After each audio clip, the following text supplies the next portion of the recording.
Pessoal, e aí, tudo bem? Márcio, aqui da Império. Pessoal, seguinte, ó. No ano de 2024, a Império decidiu trabalhar aula de inglês online de forma totalmente diferente. Nós decidimos trabalhar um preço único e deixar para vocês determinarem o número de horas, né, a serem feitas de forma mensal, tá? Então você tem a opção de trabalhar 4 horas mensais, assim como 8, 12, 16, podendo chegar até 20 horas mensais. O custo é de R$ 750 mensais. Portanto, entre em contato conosco através das nossas redes sociais ou através da nossa página na internet imperiocolanteprice.com.br ou através do e-mail comercial contato@imperiocolanteprice.com.br, perdão, tá? Bom, vamos à nossa dica gramatical de hoje.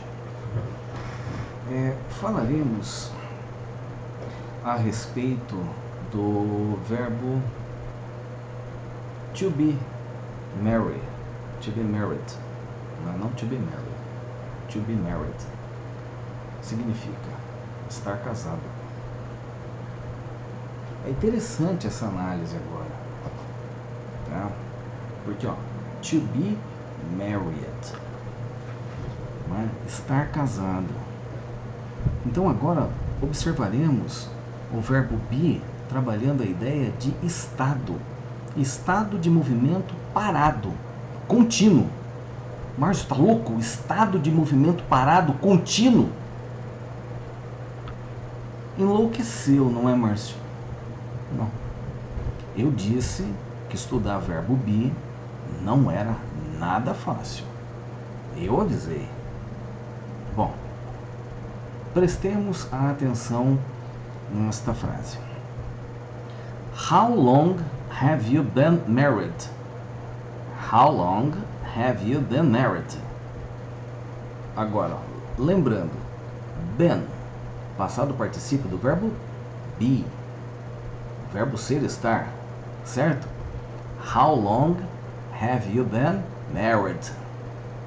Quanto tempo você tem sido casado? Ou quanto tempo você tem estado casado? Espera aí. Quanto tempo você esteve casado? Quanto tempo você era casado? E agora? Como que o nativo da língua inglesa vai entender? Como é que eu pego o português e coloco no inglês para que o nativo da língua inglesa possa entender o que eu estou dizendo? Bom, comecemos a explicação da seguinte forma. To be married é estado de casado. Portanto, how long have you been married? Quanto tempo você tem estado casado, ou quanto tempo você encontra-se em estado de casado? Estado de casado, estado de movimento contínuo parado. Porque você casa e continua. Bom, pelo menos, né, na teoria é assim que funciona, né? Porque é aquela história, né? Casa-se hoje, né? Aí aquela jura, né? Chega na igreja, né? Vestido de noiva, fraque, né? Toda aquela pompa e circunstância. Aí faz aquele juramento lá, né, na frente do padre, né? Aí passa um mês de casado, aí chega os boletos para pagar. A primeira coisa que faz é separar, né? Então, quer dizer, aquela história, né? Aí você pode chegar e falar assim, né? I've been married for a short time. Aí nesse caso até funciona. Porque se você disser assim, ó, I've been married for a short time, Aí você pode até traduzir, faz todo o sentido do mundo. Eu estive casado por um pouco tempo. But why? Because I couldn't afford to pay my bills. I couldn't afford to pay my bills. Porque eu não tive condições de pagar as minhas contas. Por essa razão eu decidi me separar. That's why I decided to get divorced. Bom, é engraçada a situação que está sendo apresentada? É bem engraçada, mas vamos lá. Essa situação apresentada, no caso, How long have you been married?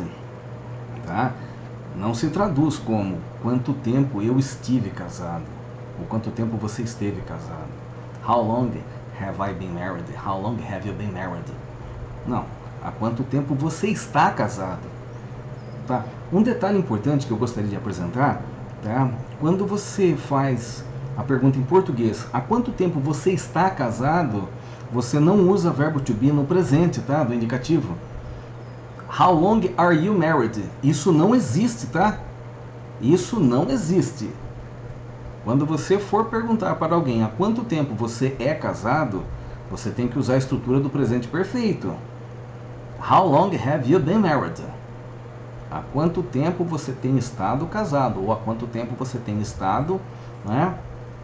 Há quanto tempo você encontra-se em estado de casado? É assim que você faz a pergunta, tá? Porque, veja bem, a complexidade da questão se dá no fato de que o verbo be, muitas vezes, o particípio passado dele confunde-se quando traduzimos. Porque, por que eu venho falando sempre no canal a questão de que não se deve traduzir, e sim aprender a pensar ou raciocinar em inglês? Para que você não faça aquela comparação do inglês com o português. Na verdade, é assim, ó.